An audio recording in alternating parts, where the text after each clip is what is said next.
ಈ ನಾಡಿನ ಎಲ್ಲ ಕನ್ನಡಿಗರಿಗೆ ಶ್ರೀ ಕೆಂಪೇಗೌಡರ ಜಯಂತ್ಯೋತ್ಸವದ ಶುಭಾಶಯಗಳನ್ನು ಕೋರ್ಲಿಕ್ಕೆ ಬಯಸ್ತಾ ಇದ್ದೇನೆ.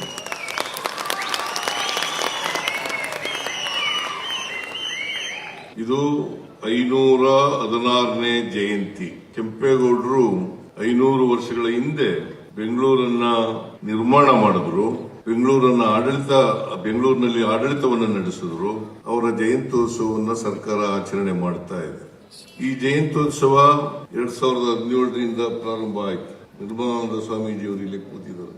ನಾನು ಸ್ವಾಮೀಜಿಯವ್ರಿಗೆ ಹೇಳಿದೆ, ಕೆಂಪೇಗೌಡರ ಜಯಂತ್ಯೋತ್ಸವವನ್ನು ಆಚರಣೆ ಮಾಡೋಣ, ಸ್ವಲ್ಪ ಅವರ ಜನ್ಮದಿನದಲ್ಲಿ ವಿವಾದ ಇದೆ, ನೀವು ಹೇಳಿ ಅಂತ ಹೇಳಿದೆ.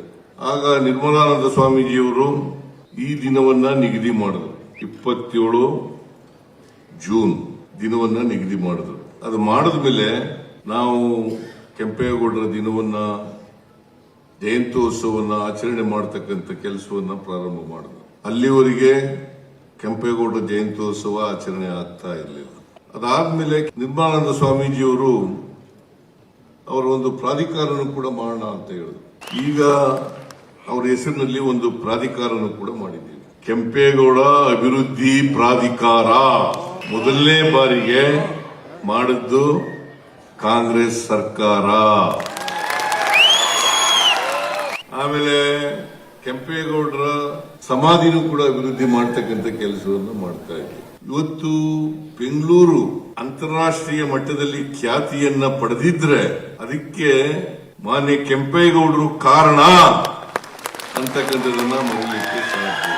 ಇಡೀ ಭಾರತ ದೇಶದಲ್ಲಿ, ಇಡೀ ಏಷ್ಯಾದಲ್ಲಿ ಬಹಳ ವೇಗವಾಗಿ ಬೆಳೀತಾ ಇರ್ತಕ್ಕಂಥ ನಗರ ಯಾವ್ದಾದ್ರು ಇದ್ರೆ ಅದು ಬೆಂಗಳೂರು ನಗರ.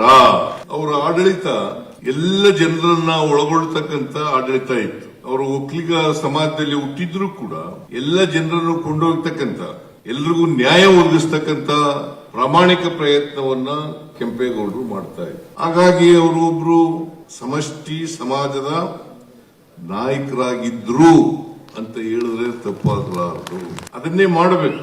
ಎಲ್ಲ ಜನರನ್ನು ಒಟ್ಟಿಗೆ ತಗೊಂಡು ಹೋಗ್ತಕ್ಕಂಥ, ಎಲ್ಲರನ್ನು ಒಳಗೊಳ್ಳಿರ್ತಕ್ಕಂಥ ಸಮಾಜ ನಿರ್ಮಾಣ ಮಾಡ್ತಕ್ಕಂಥದ್ದೇ ನಮ್ಮ ಸಂವಿಧಾನದ ಆಶಯ.